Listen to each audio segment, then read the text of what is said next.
Otra jornada muy especial en esto que es la agenda digital en el CARI. Vamos a hablar específicamente de un tema que tiene mucha actualidad hoy. Mercosur, Brasil y la Argentina en estos tiempos de pandemia. Y para eso en el CARI tenemos muchos y muy buenos expertos. No fue fácil elegirlos, pero creo que hicimos una de las mejores selecciones para poder hablar de este tema.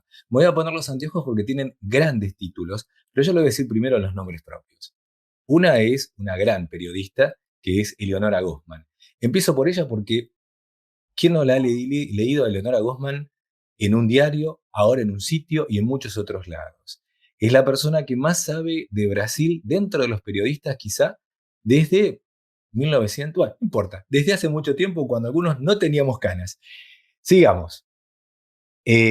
Gustavo Pérego, director de ABCEB, un gran conocedor de Brasil, no solo porque habla portugués, lo cual no es tan difícil, algunos hablamos, pero eso no es el mérito. El mérito es que conoce la política brasileña a fondo, e incluso todos los movimientos que hay, que no son fáciles siempre de ver desde nuestro lado, del más al sur. ¿Por qué? Porque Brasil es un país y son varios en sí mismo. Lo voy a decir, porque por eso me puse los anteojos ahora. Gustavo es miembro del Comité Latinoamericano del CARI, director de ABC, como les contaba, licenciado en Gobierno y Relaciones Internacionales, y bueno, tiene maestrías, tiene un montón de especializaciones que nos sirven para esto. Y tercero, con mi colega Florencia Ventosa, que hoy necesitaba ayuda, necesitamos ser dos para semejantes invitados. Con Florencia Hola, Ventosa Guillermo. también, ¿cómo estás? Flor, y el tercero es Raúl Ochoa, un economista experto en comercio internacional, también miembro del CARI, que da materias de posgrado no en una, sino en 4 universidades. Así que, como el movimiento se demuestra andando, vamos a empezar con una pregunta muy cortita, pero que la respuesta va a ser bastante larga. Argentina y Brasil, Mercosur, ¿tiene perspectivas de futuro? ¿Cómo estamos hoy? Empezamos por, si quieren, Gustavo. Gracias, Guillermo. Gracias por invitarme a participar. Eh, yo te diría que obviamente que sí. O sea, la posibilidad de que exista una estructura productiva y un desarrollo de inversiones sin pensar en la alianza que existe entre Argentina y Brasil es totalmente inviable. El entrelazamiento que existe entre las dos economías, que no solo se ve hoy por hoy en el sector automotriz, sino también en la metalmecánica, ya se ve también en otro tipo de productos y alimentos. Es inviable pensar que no puede haber a futuro una plataforma común. Lo que sí, obviamente, cuando vos tenés, y esto creo que ya lo hemos hablado 1000 veces, cuando vos tenés dos socios que se conocen de hace tanto tiempo, es como, viste, un casamiento. A veces está mejor, a veces está peor, a veces se pelean, pero nadie nunca saca la hoja de divorcio, y eso es un hecho. Entonces, lo que yo creo que hoy por hoy, seguramente esto también viene a colación de lo que pasó en la reunión última acerca de la decisión de Argentina de retirarse un poco de las negociaciones que estaban siendo llevadas adelante con mercados como Canadá, Singapur, Corea del Sur, pero sí mantener su posición con Europa y esta, que sería como la Europa completa. En realidad yo creo que eso es un punto en el cual tenés un gobierno nuevo del lado de Argentina que se encontró con una situación pandémica, se encuentra con una situación de crisis económica que se va profundizando, ya traída del gobierno de Macri, y frente a ese conjunto de dificultades, toma una decisión de centrar esfuerzos donde centrar esfuerzos, ¿sí? Y también de alguna manera creo que hay también una visión de que el proceso de negociación de los nuevos tratados con estos mercados, de alguna manera llegar a un acuerdo de apertura al estilo Unión Europea, todavía falta un plazo. Entonces, en ese marco, la verdad que yo creo que ellos lo que vieron es, bueno, estoy haciendo un trade-off de costo menor de corto plazo, pero igualmente sigo estando en el Mercosur, sigo acompañando el proceso, pero sí no voy a estar empujando el proceso. En esa lógica creo que hubo mucho ruido, lo hablamos acá entre todos los que estamos acá en el panel, creo que hubo más ruido del lado argentino que del lado brasilero acerca de la salida de argentinos, de la decisión de no acompañar el proceso, pero en todo caso no es una ruptura ni una salida del Mercosur, ni mucho menos. Lo que está arriba de la mesa es el proceso intrincado del sistema productivo sigue estando, las decisiones de inversión se siguen dando con la lógica a la par. Lo que sí, obviamente, la Argentina va a terminar sufriendo en el caso de que Brasil avance realmente con esa agenda de apertura, lo que va a ser el desvío de inversiones y desvío de comercio, si eso llegara a pasar. Pero de corto plazo yo lo que veo es que lo único que hay arriba de la mesa es lo de la Unión Europea y EFTA, que ya es una monstruosidad de todo lo que hay que hacer para poder aprobarlo y hacerlo funcionar, pues no es sacar 2 leyes en la aprobación en el Congreso y estás, sino que es todo un proceso que va a llevar mucho tiempo, a lo cual nosotros no tenemos ningún tipo de experiencia prácticamente, entonces ya con eso creo que van a tener para trabajar bastante ambos gobiernos. Eleonora, ¿vos cómo lo ves? ¿Tenés una situación distinta viendo desde Brasil? Mira, sí, que un poquito, ligeramente distinta. Yo coincido con él prácticamente en todo, pero hay algunas cosas que están apareciendo en Brasil que aportarían a la consolidación del Mercosur. ¿En qué condiciones? Este es el tema, ¿no? Es muy interesante lo que aparece publicado hoy en un diario brasileño, donde hacen entrevistas con varios empresarios. ¿Qué dicen los empresarios? Estoy hablando del sector de la industria automotriz, estoy hablando de bioquímica, farmacéutica, petrolera, todo lo que se te pueda ocurrir.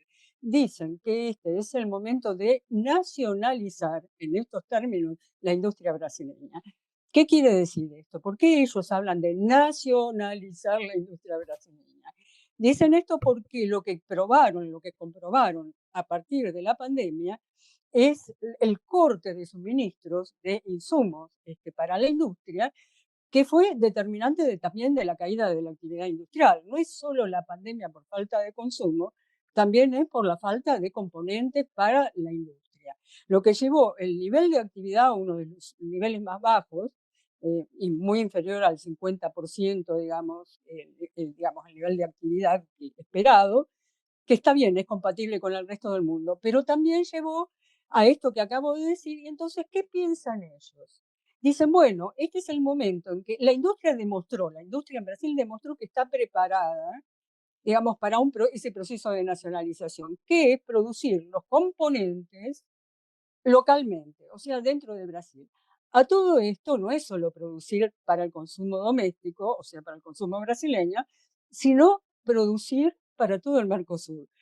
Muchachos, tenemos que prepararnos para ver qué significa esto y cómo nosotros mismos, esto digo yo desde el punto de vista objetivo, ¿no? Cómo nosotros mismos enfrentamos esa situación y cómo combinamos con Brasil esa situación.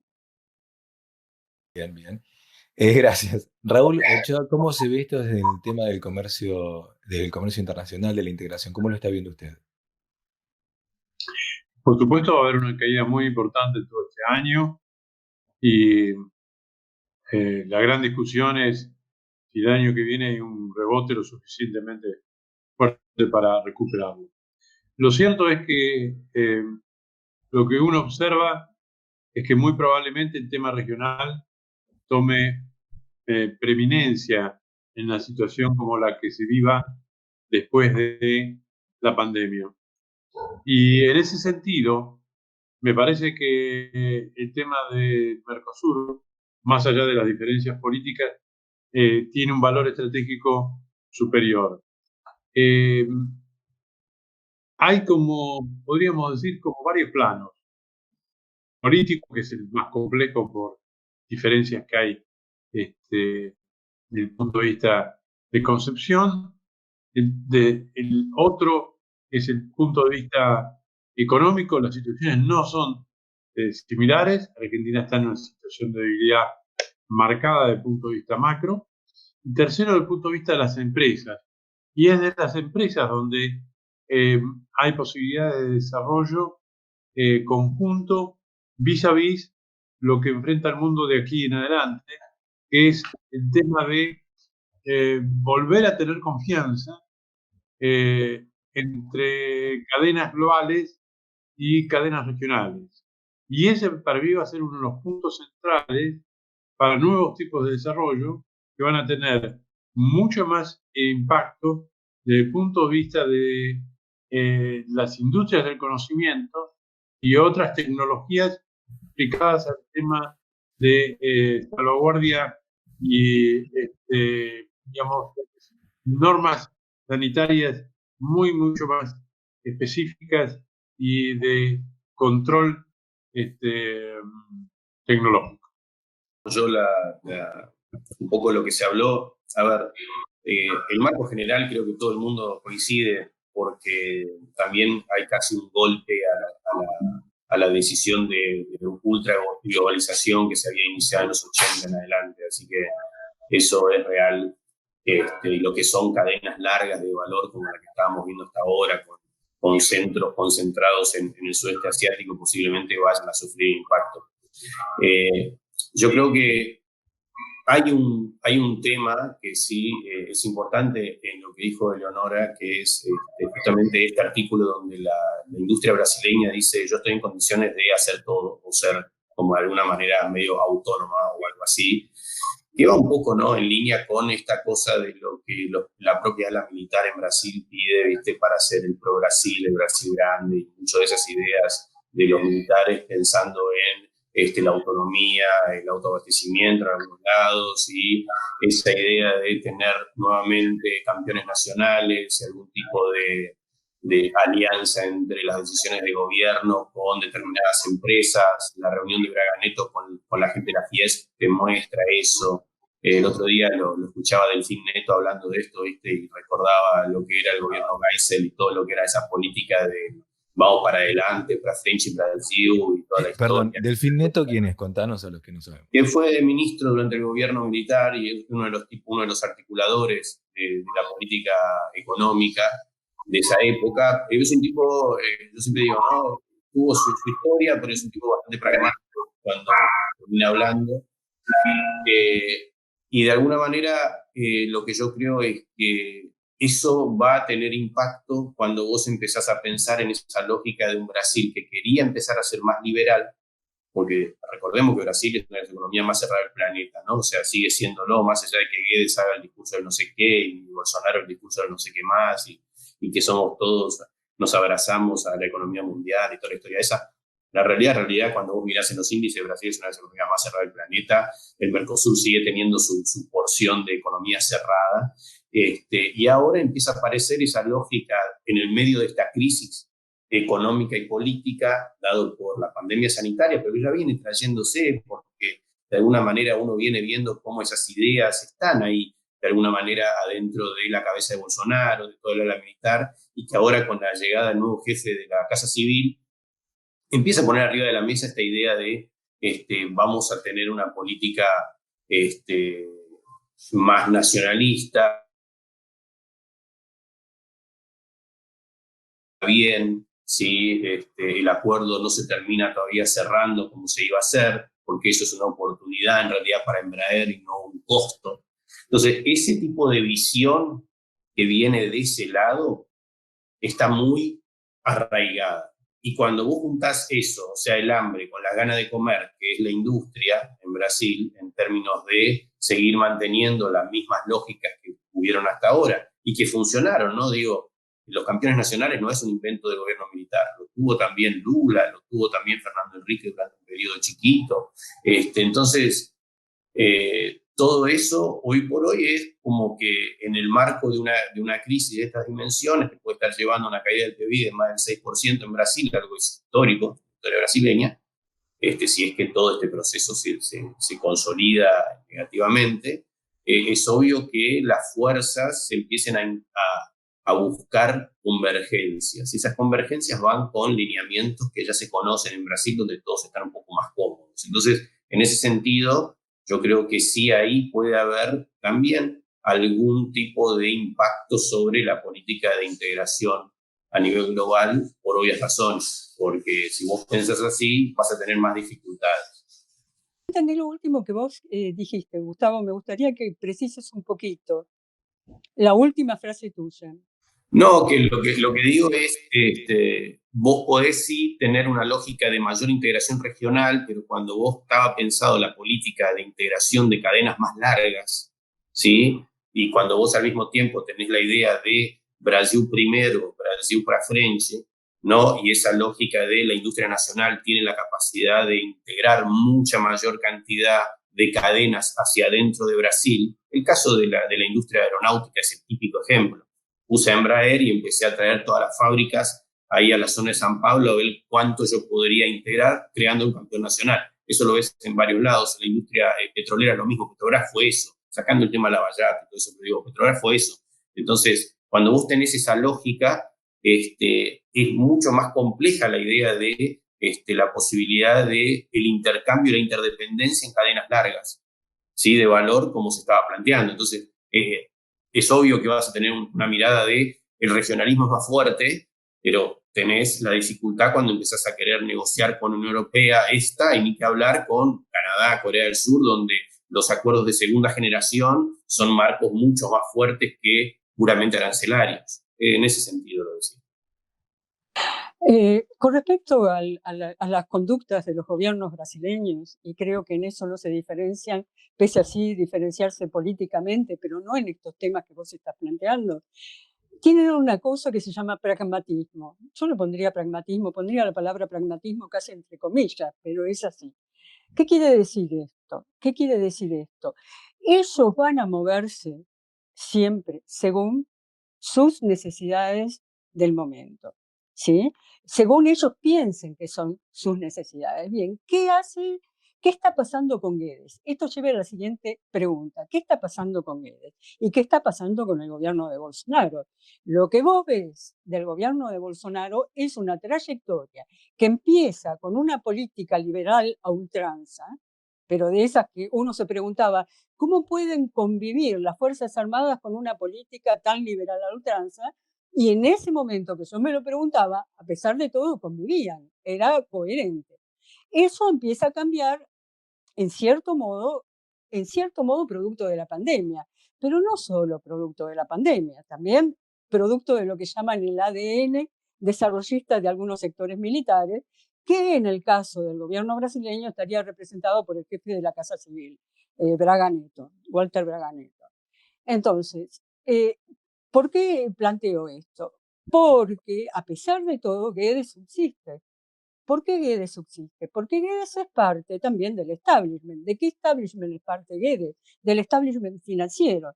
Entonces, este gobierno está debatiéndose, por un lado, en esto que te menciono, que es el tema de el tema, digamos, del desarrollo, la inversión para desarrollos de componentes, o sea, para desarrollo industrial, ¿no? De las propias empresas, y no solo a las empresas brasileñas de origen brasileño, estoy hablando de sectores de la industria automotriz que están planteando esto claramente, y ya sabemos que son montadores, ¿no? Montadoras, bueno, entre comillas, montadoras. Pero bueno, volviendo a este tema. Entonces, vos ves que hay una disputa. Uno ve que hay una disputa en ese terreno. Entonces, en el terreno de cómo se resuelve ese conflicto, cómo uno resuelve el conflicto entre el sector financiero y el sector manufacturero, por decirlo de alguna manera, y esto sí está vinculado a la apertura comercial y a la apertura a otras regiones. Volviendo a este tema, con respecto a la apertura, Brasil podría hacer lo que hace la Argentina, demorar todo lo que puede, perfectamente, si lo cree necesario, no va a tener principios en eso. Esto era lo que quería decir. Raúl. No, decía lo siguiente.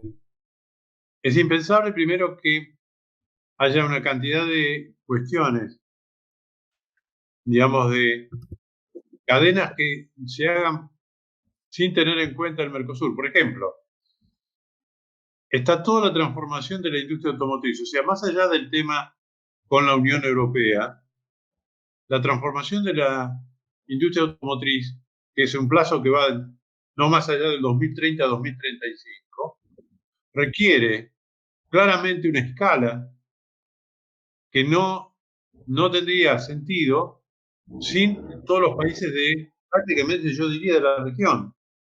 O sea, más allá de Argentina y Brasil. ¿Por qué? Y porque estamos hablando de la transformación primero de los autos gasoleros y nafteros hacia eléctricos, híbridos e inclusive lo que se llama células de hidrógeno.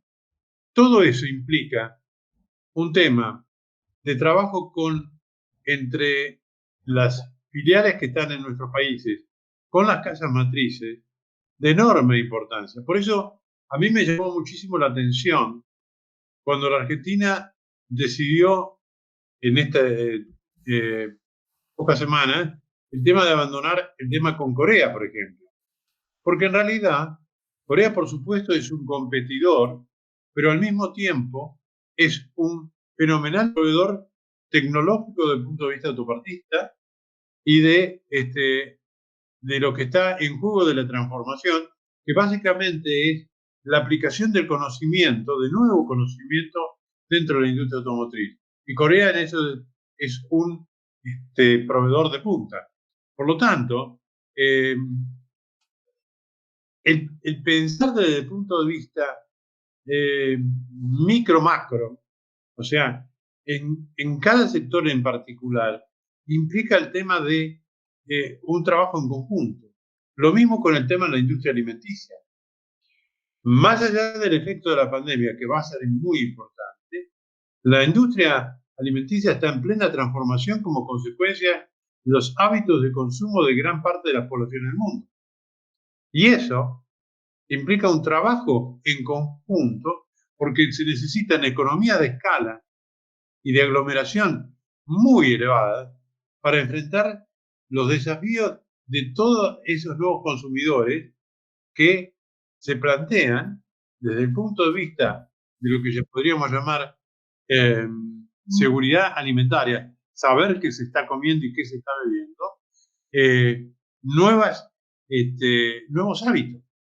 Y todo eso implica trabajo desde el punto de vista científico, tecnológico e industrial que no pueden ser encarados solos.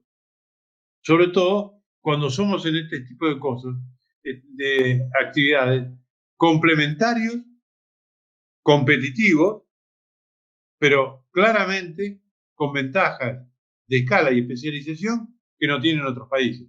Y eso hay que aprovecharlo desde el punto de vista de lo que es el sistema de integración. Por eso digo, no es el tema de cuestiones de corto plazo lo que están en juego, sino muchísimo de mediano y largo, pero no mediano y largo de 20, 30 años. Está a la vera de la esquina, de 5 a 10. Los tres respondieron las preguntas que yo tenía preparadas, por eso tengo la suerte que quien tiene que preguntar ahora es Florencia Ventosa. Gracias, Guillermo. El Mercosur es solo una de las partes de la relación bilateral estratégica entre la Argentina y Brasil. ¿Qué podemos decir del resto de las áreas de cooperación? ¿Qué está pasando y qué puede pasar? Si uno mira la cantidad de temas que todavía están pendientes en la agenda, hay muchísimo para trabajar. El primero de todo es en el comercio intra-Mercosur. O sea, a pesar del tiempo transcurrido, a pesar de la enorme cantidad de declaraciones habidas a través del tiempo, si uno hace un inventario y una cantidad de normas escritas y no escritas que complican el comercio entre los dos países, y además, y eso lo conozco por haber trabajado en ello, muchas veces tiene que ver en que entre la relación pública-privada no hay realmente una agenda que lleve paulatinamente a la caída de esas barreras. Esto se ha visto mucho con el tema de los trabajos vinculados a el BUCE, la ventanilla única del comercio exterior, y el tema de facilitación operativa de las aduanas. Cuando se quiso avanzar, y se avanzó en determinados temas la ventanilla única, empezaron a encontrarse rápidamente rispideces en el tema del análisis sectorial de las normas. ¿Y esto por qué? Porque ha costado muchísimo llegar a normas comunes. Doy un caso muy claro porque justamente hace a uno de los temas más importantes que estamos viendo en esta época, que es lo que llamamos equipamiento médico hospitalario. En equipamiento médico hospitalario, entre ambos países, importan cerca de 8.000 millones de dólares por año. Y no es que ambos países estén en condiciones de reemplazar, por supuesto, sustituir 8.000 millones de dólares. Pero lo que quiero decir, que la escala y el grado de conocimiento científico-tecnológico debería permitir, en algunos segmentos especiales de ese enorme, digamos, complejo que es la parte médica hospitalaria, tener una presencia interna y externa mucho mayor. Sin embargo, cuando uno va hacia adentro del tema, se encuentra que el primer problema que hay es que las normas no están armonizadas. Con lo cual, automáticamente, muchas pequeñas y medianas empresas, y no tan medianas, encuentran dificultades para entrar al otro país. O sea, en realidad hay toda una agenda pendiente que es mucho más allá que los temas de tipo político y todo más. Tiene que ver con el core de lo que es un proceso de integración. O sea, si uno tiene algo que destacar desde el punto de vista de los avances en la Unión Europea y en algunas cuestiones también en el Tratado de Libre Comercio de Estados Unidos con Canadá y México, es en los avances en este tipo de cosas. O sea, el tema de meterse fundamentalmente en el campo normativo para que de esa manera, tanto para empresas locales como para aquellas empresas del exterior, sea interesante introducirse en este mercado. Gracias. Lo estoy viendo en lo inmediato. Yo te diría que para el resto de este año todo muy complejo, porque lo que dice Raúl es rigurosamente cierto. O sea, si hay algo de lo que careció el Mercosur, fue justamente de la armonización de las normas técnicas. Este es un problema histórico que termina convirtiendo el tema de las normas técnicas prácticamente en normas para arancelarias, o sea, aquello que te impide o que impide a las empresas argentinas entrar en el mercado brasileño. Y te diría que en eso es más complejo el mercado brasileño hasta que el propio mercado argentino, ¿no? Por eso rescato lo que decía Gustavo también sobre el grado, digamos, en que se cierra el mercado brasileño, ¿no? Está muy relacionado con esto. Y lo digo porque lo he visto con mis ojos, con mis propios ojos. He visto enorme cantidad de emisiones empresariales argentinas que vienen a Brasil y realmente es sorprendente porque vos lo primero que te preguntás es qué queda de todo eso. Salvo algunas excepciones, básicamente las lácteas, productoras, las empresas lácteas que entran en el mercado brasileño con fluidez, y el mercado cárnico que no está dominado por la Argentina precisamente, sino que en la Argentina está dominado por las empresas brasileñas. Salvo esos mercados, digamos, vos tenés muchas más dificultades cuando tratás de entrar en la burocracia brasileña que te impone unas normas, que vuelvo a decir, más que nada el cumplimiento de esas normas, ¿no? O cómo vos satisfacés esas normas que se vuelve una traba real al comercio, ¿no? Entonces, dicho esto, una cosa que quería mencionar de cómo veo el futuro, y por lo menos en lo inmediato, lo veo muy complicado. Primero porque la situación política de Brasil está complicada. No quiero decir, ni mucho menos, que eso signifique que vaya a caer el gobierno de Jair Bolsonaro, ni muchísimo menos. Estoy muy lejos de la posición de quienes creen que es un gobierno que puede caer.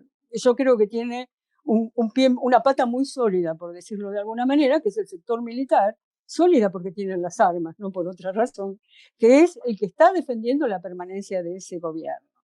Con, vuelvo a decir, distintas características que quizás en la relación con la Argentina pueda aflojar un poco las tensiones, como es este hecho que estaba mencionando hace un rato, que el hecho que el propio bolsonarismo tiene que irse ya para la producción interna y menos a la apertura, ¿sí?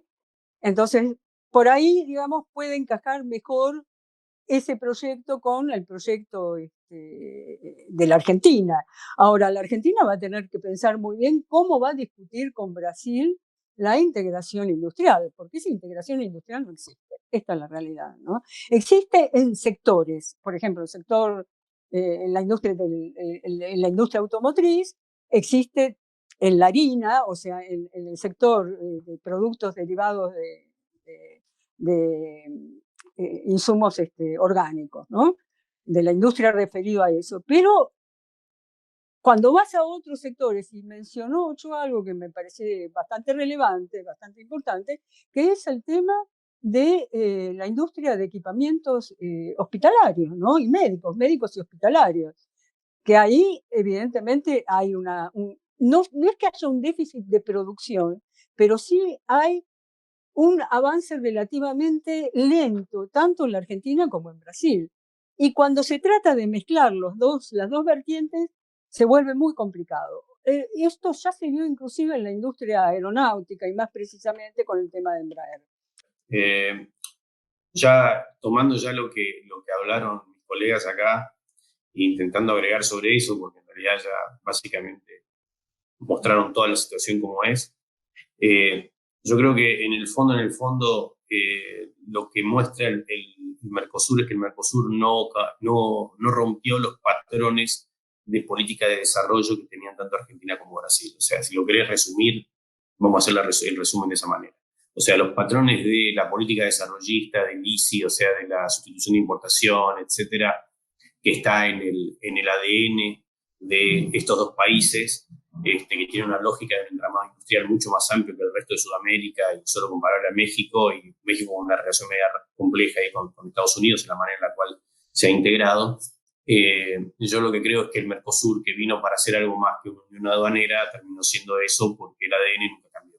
Y las lógicas, si vamos a mirar también lo que decía Eleonora, o sea, la lógica del ADN en el ala militar, desarrollista, ¿sí? Siempre va a estar. Y la lógica en el peronismo argentino, ¿sí? De producción nacional siempre va a estar también. Entonces, yo creo que terminó siendo una necesidad en la década del 80, un proceso que se ató al proceso de globalización post caída del muro, y bueno, como caía todo, nosotros también nos embarcamos, pero en términos reales, lo que terminó pasando fue que el proceso de integración se dio básicamente, yo te diría que en 3, 4 cadenas de valor específicas, y después todo el resto es muy competitivo, porque además ambos perfiles productivos de ambos países son más competitivos que complementarios en muchos casos, porque ambos son agroexportadores netos, o sea, eso por un lado. También son generadores de energía. Entonces vos tenés ahí todo un proceso en el cual, lo pongo desde un punto de una industria que yo conozco mucho, que es el sector petrolero. El sector petrolero en la Argentina siempre tuvo un alto desarrollo en el onshore frente a Brasil, que tuvo en el offshore, ¿no? Petrobras, las plataformas, ¿no? Todas esas imágenes que todo el mundo conoce. Pero sin embargo, Brasil ha tenido un buen desarrollo en el onshore, ¿sí? Y sin embargo, pese a eso, a las empresas argentinas que tienen mucho más experiencia, mucho mayor capacidad de producción para ese tipo de industria, lo que es producir en el onshore, le ha costado mucho entrar en las cuencas del norte y nordeste brasileño. Y eso tiene que ver con esa lógica de el sector estratégico, podemos ver el sector nuclear también, si querés, el aeronáutico, como dijiste vos, Eleonora, u otros, también el mismo problema cuando vos mirás también en el sector laboratorio, cuando ves los laboratorios nacionales, no tanto los multinacionales, que ellos terminan tomando decisiones distintas, pero los nacionales, vos ves todas las restricciones. Entonces, yo creo que hubo un sinceramiento muy importante en términos de la política que quiso llevar Mauricio Macri en esta situación, que fue: lo primero que tenemos que hacer es facilitación de comercio, o sea, desburocratizar. Y ahí vos chocás de frente contra el ADN de ambos países, que es la burocracia estable y la forma en la cual piensan y cómo están armadas las leyes. Entonces era como que armamos un cascarón que es hermoso, el Mercosur y no sé qué más, bla, bla, bla. Pero en términos reales, cuando vos querés hacer el cambio en el marco regulatorio ahí, en la coma, te parece en el no, porque a mí me parece que no sé qué. ¿Por qué? Porque son las formas pararancelarias que encontraron ambos países para protegerse cuando hacen y bajan los propios aranceles. Recordemos acá en Argentina el enchufe raro que tenemos nosotros eléctrico, que no sé dónde más se hace, además de acá en Argentina, ¿no? El triple enchufe que hay en Argentina, y vos vas a Brasil, es otro enchufe. Entonces, estamos hablando de algo básico como eso, no estoy hablando de cosas tipo tecnologías espaciales, nada de esas cosas. Estoy hablando de un que es la lógica de querer proteger determinado tipo de industria en cada país. Entonces, esas lógicas son las que te plantean que la unión aduanera es unión aduanera y que todo el mundo lo que cree es que si realmente se llega a cerrar el acuerdo con la Unión Europea y empieza a fluir, las necesidades de ponerse a tono en ese proceso de competitividad podría empujar a un cambio dentro de esta ADN que tenemos hacia adentro en el mediano plazo, como casi un cambio cultural. Pero de corto plazo comparto la idea con los colegas, no estamos en donde estamos, y si Argentina dice no negocio, no voy a estar metido en las negociaciones con Corea, con Canadá, la verdad que no cambien demasiado la situación. Raúl, lo que me interesaría es ver cuáles son los sectores, cuál piensa usted que son los sectores empresariales, industriales en Argentina, capaces de salir rápidamente después de la pandemia e incluso dentro del marco del Mercosur.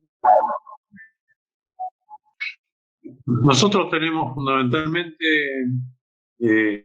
por un lado, el sector alimenticio, no solamente el tema de commodities, sino alimentos procesados, que tiene muy buenas posibilidades y probablemente con lo que ha sucedido mejores, que sobre todo porque va a haber mucho más producto diferenciado, y eso es muy importante para trabajar no solamente con grandes empresas, sino con medianas en nuestro país. Hay mucho para desarrollar en el tema de servicios basados en el conocimiento. De hecho, que gran parte del país esté teleprocesado en este momento, tiene que ver con la enorme difusión interna que ha tenido el avance de las ciencias del conocimiento. Hay además algunos nichos de mercado interesantes. Yo destaco mucho el tema desde el punto de vista del trabajo que hace, por ejemplo, una empresa como INVAP en el tema de nuclear con fines pacíficos y desarrollo otra vez medicinal. Y hay una cantidad de empresas que el problema que tienen, y ese es un trabajo que hay que hacer mucho de organización de la Argentina, es que son empresas que tienen competitividad internacional, pero que el sector no lo tiene. Y esto se da en sectores metalmecánicos, en química fina, en farmacéutica, etcétera, etcétera. O sea que hay que trabajar en el tema de levantamientos y apoyo a una cantidad de sectores. Argentina tiene en ese sentido un background industrial interesante. Lo que le falta es muchas veces escala y aglomeración como para transformarse al sector en competitivo internacionalmente. O sea, hay una gran distancia entre las empresas de punta y el resto del sector que lo incluye. Entonces, ahora, para salir adelante, efectivamente, es alimentación y servicios basados en el conocimiento por donde es el arranque, sin duda alguna. Bueno, muy claro. Florencia, me parece que la última pregunta es mejor que la hagas vos y ya tenemos que ir despidiéndonos. Pero quisiera preguntarles si ustedes detectan que hay áreas que aún no han sido exploradas, que quizás que tenga que ver esto con la economía del conocimiento, los servicios y demás, que la Argentina y Brasil puedan explorar en conjunto. No, por eso decía, para mí, desde mi punto de vista, hay que trabajar muchísimo con el tema educativo. La Argentina tiene ahí un elemento importante y por otro lado, en el mundo que se viene, que ya está en realidad, el tema de la educación y el conocimiento son base para el nuevo desarrollo.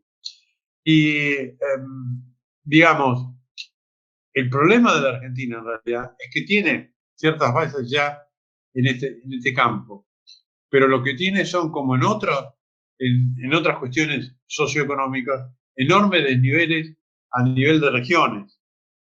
Y mientras que no pueda desarrollar adecuadamente, no ANEA, para llamar claramente, estamos diciendo, va a seguir teniendo estos problemas intensos de migración interna y de concentración en las grandes ciudades. Y en realidad el tema es al revés. Hay que conseguir que de alguna manera, y ahí hay mucho trabajo desde el punto de vista externo e interno, para dar competitividad a las industrias y a su vez que haya una transferencia de gente que esté interesada en trabajar en el sector privado y salir del sector público, que en definitiva es como un seguro de desempleo en estas provincias que estoy hablando. Este es uno de los grandes desafíos que tiene hacia el futuro. Bueno, Eleonora. Sí, yo estaba pensando, me gustaría hacerle una pregunta a Gustavo, casi la misma pregunta que le hice a Raúl, en el sentido que, ¿qué posibilidad real ves, Gustavo, de desarrollos de aquí en adelante en la Argentina, desarrollos industriales, compatibles incluso con mejores desarrollos científicos? Eso por un lado, ¿no? Y no, bueno, era eso porque me parece que, sí, la otra pregunta que quería hacer, y la dejo picando porque no sé si Gustavo la vas a poder responder o no, pero me gustaría saber qué hace el gobierno argentino en el siguiente sentido, en el sentido de discutir esta problemática, estudiarla y organizarla. ¿Se entiende? O sea, no hay manera, digamos, hoy por hoy, de hacer un plan de gobierno, un plan industrial, un plan de producción, un plan económico en general, si vos no tomás en cuenta la existencia de Brasil. Esto quedó muy claro, si no tomás en cuenta la existencia de Uruguay y Paraguay junto con Brasil. Esto quedó clarísimo. Entonces, esto me parece que, por lo que dice mismo Raúl, no está todavía madurado, no es una discusión madurada. Eso era. A ver, con respecto a la industria del conocimiento, yo creo que en la Argentina todavía lo que es necesario es que el gobierno actual tome la decisión acerca de qué hacer con la post-ley del conocimiento. ¿Ok? Se había aprobado durante la administración anterior, vos tenés una ley de conocimiento que daba determinados tipos de incentivos a empresas pymes y grandes, cambiando un poco esa lógica de la ley de software que venía de hace años, y este gobierno tomó la decisión de derogar de alguna manera y decir, bueno, ahora vamos a utilizar el poco recurso que tengo como para de alguna manera ir de vuelta a la lógica pyme, ¿sí? Pero lo que la industria hoy por hoy no lo ve, hablando en Argencom y en otros lados, en Argentina, es que no hay una situación de definición de, bueno, ¿qué vamos a hacer? O sea, las grandes, las chicas, ¿cómo van a interactuar? Creo que también, obviamente, la crisis, la pandemia actual, lo que te están llevando justamente a esa situación. O sea, todavía no podés tomar esa decisión en el medio de esta crisis. Y por otro lado, con respecto a la estrategia de desarrollo de política pública, yo creo que ese es un defecto que tuvo la Argentina ya hace muchos años. O sea, no es algo que este gobierno en la actualidad, sino que la definición del proceso de integración, de instrumentación de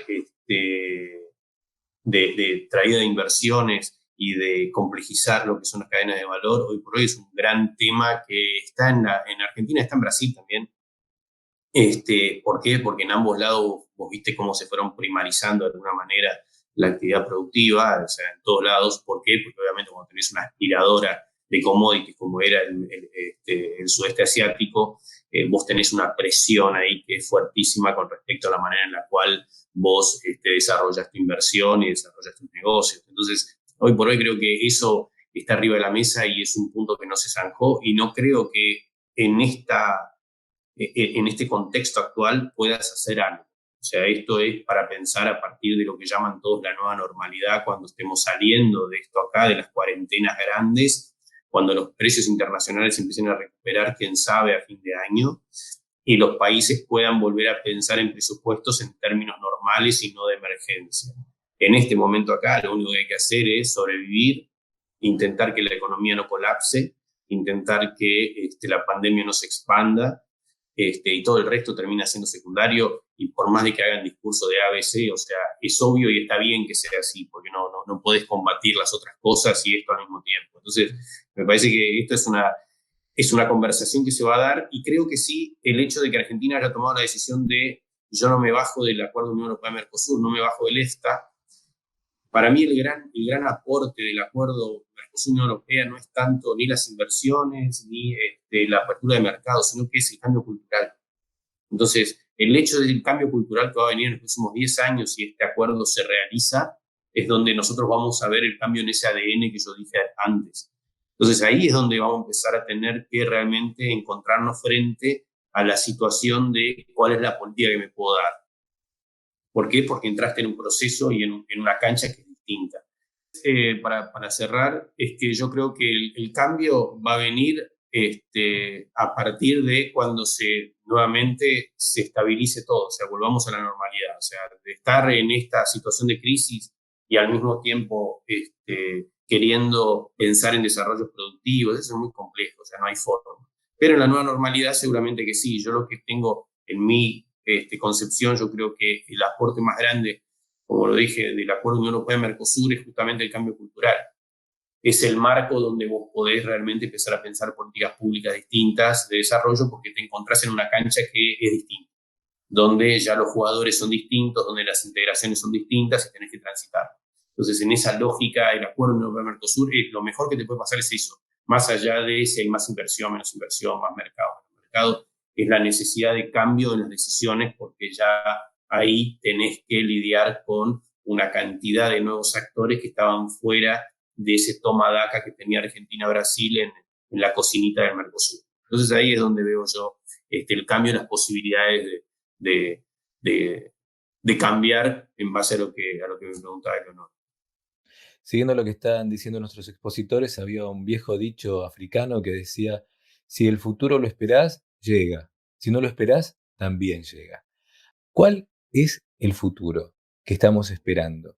Tenemos que tener esperanza, tenemos que estar con mucho cuidado.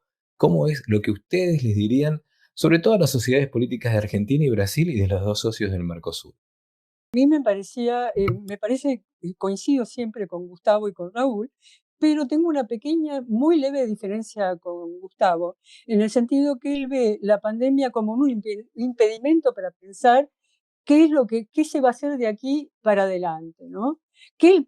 ¿Cómo el país puede salir de esto? Esto hay que pensarlo ahora. No lo vamos a pensar dentro de un año. Esta es mi impresión. ¿Por qué? Porque muchas veces las salidas requieren mucha información previa, por ejemplo, de cómo están los distintos sectores productivos, cómo está el empleo en el país, cómo está la educación, y en ese sentido salir, digamos, requiere realmente debatir, requiere opinar y requiere además convocar sectores que tienen que ver con la producción y los sectores que tengan que ver con la educación. Yo te diría que es el momento de montar consejos empresariales y consejos educacionales. O sea, ¿cómo se sale de esto? Solo a partir de ahora podemos empezar a pensar cómo se sale. No podemos tirar esto para el 2021. Dos planos. Lo que desearía y lo que puede ser. Lo que desearía claramente es que en la situación que estamos trabajáramos todos aprovechando el conocimiento, la experiencia que tenemos a través de tantas crisis que hemos pasado a través de décadas. Esto implicaría claramente un funcionamiento al costado del presidente de un Consejo Económico Social que tuviera los mejores hombres más allá de dónde provinieran. Porque para eso, como digo, hemos pasado tantas crisis y tanta gente se destacó, sacó adelante el país en dificultades enormes, y esta es una dificultad muy grande que también se puede superar si trabajamos todos juntos. Y al mismo tiempo, otro consejo científico-tecnológico para todo lo que dijimos, para lo que dijo Leonora, para lo que dijo Gustavo y para lo que dije yo, que es el tema de aprovechar el tema del conocimiento, efectivamente poner en vigencia una ley mejorada, no empeorada, desde el punto de vista de los incentivos a la ley de conocimiento, etc. Pero esa es la forma de trabajar. Por eso digo, ese es el plano de lo que yo veo, de lo que debería ser. ¿Qué es lo que va a hacer? Eso es lo que estamos viendo. O sea, la Argentina que no ha cambiado demasiado de los parámetros que tenemos de los últimos décadas. Y desafortunadamente ese ha sido y es el camino de la decadencia. Yo espero, por nuestro propio bien y de todos, que el primer plano sea a la larga el que triunfe. Gracias. Todo Pérego. Yo creo que yo soy un poco más escéptico. Creo que los procesos de crisis en realidad lo que hacen es los sistemas políticos de ambos lados tienen la necesidad de mantener a la gente contenta y tienen la necesidad de mantener la popularidad. No creo que sea el momento en ninguno de los dos gobiernos de que empiecen a hablar de cosas de fondo. No lo hablaban ni en época donde no teníamos esta crisis. Imagínate ahora pudiendo abrir alguna caja de Pandora en algún tipo de tema. Cual yo estoy más inclinado a creer que se van a tomar las decisiones típicas con respecto a una crisis de esta manera, que es la lógica, y que posiblemente después, ojalá, sí se dé ese proceso. Para mí es casi como una lógica orgánica en ese sentido. Yo no creo que el sistema político en ninguno de los dos países tienda a tener grandes modificaciones. Brasil viene teniendo una modificación a partir del impeachment, etcétera, y el surgimiento de nuevas fuerzas políticas. Yo creo que siempre lo he dicho, que ese periodo que se había lanzado, iniciado en los 80, con la Constitución del 88 y todo eso, con esos liderazgos grandes, como era Fernando Henrique, Lula, todos esos políticos que eran gigantescos, de repente ahora nada, no tenés, o sea, cuando uno piensa en quiénes pueden ser candidatos a presidente en la próxima, decís, bueno, nada, todo renovado, todo nuevo, no hay nadie de esas grandes figuras. Entonces cuando vivís un proceso así, es obvio que todo tiembla, ¿no? Abajo. ¿Por qué? Porque estás viviendo una renovación, una recomposición, y yo creo que en ese proceso, esta pandemia, estas crisis económicas, y en el caso de Argentina, de alguna manera también tenés un marco similar, porque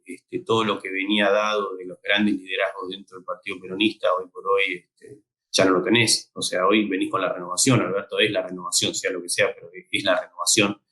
Y dentro de la oposición también viene una renovación, ya no están más los caciques de antes. Entonces creo que ambos países están viviendo esa transición de procesos de renovación y de nuevos liderazgos, lo cual complejiza mucho poder tener discusiones de estas características, donde vos tendrías que tener un marco un poco más estable, es mi forma de ver. Pero por ahí sí puede estar, ojalá, que una crisis de esta manera traiga ese signo de pregunta y que de repente se empiece a dar una dinámica, ¿sí?, entre fuerzas de oficialismo y oposición. Pero yo lo que siento es que si vos mirás la lógica de lucha interna política que está teniendo el gobierno brasileño y lo ves en Argentina, que es lo mismo, la posibilidad de pensar todo esto acá y que no genere casi una sangría o asesinatos en masa políticos entre todos, ¿no?, en términos figurativos, ¿no? O sea, es muy difícil. Entonces yo creo que es mucho más, salgamos de la pandemia, logremos que la gente no muera, logremos que la economía no colapse y después vemos qué pasa. Y estas son las políticas de gasto gigantesco, o el Pro Brasil o la Argentina acá también con respecto a la intervención en varios sectores, o la idea de la renegociación de deuda, o sea, que también de alguna manera tampoco hay que ponerse, ¿viste?, en esa situación de por qué estás tomando esa decisión. Si uno estando ahí frente a determinada semejante problema, posiblemente tomaría decisiones muy similares, ¿no? ¿Por qué? Porque son de corto y es lo único que puedes hacer. Después de esta clase amplísima del Mercosur, Agenda Digital se ha dado el lujo de poder ver a fondo la actualidad, el presente y un poco el futuro. Había un canciller ligado también al CARI, bueno, casi todos los cancilleres han estado ligados al CARI, con lo cual no va a ser, quizá no sea tan fácil saber quién fue. Decía que los problemas del Mercosur se arreglan con más Mercosur y que la geografía manda. Hay libros escritos todavía sobre la importancia de la geografía y nuestras sociedades, ya no solo las políticas, las sociedades argentinas y brasileñas están entrelazadas desde hace muchísimo, muchísimo tiempo, ni hablar de lo que es nuestra historia.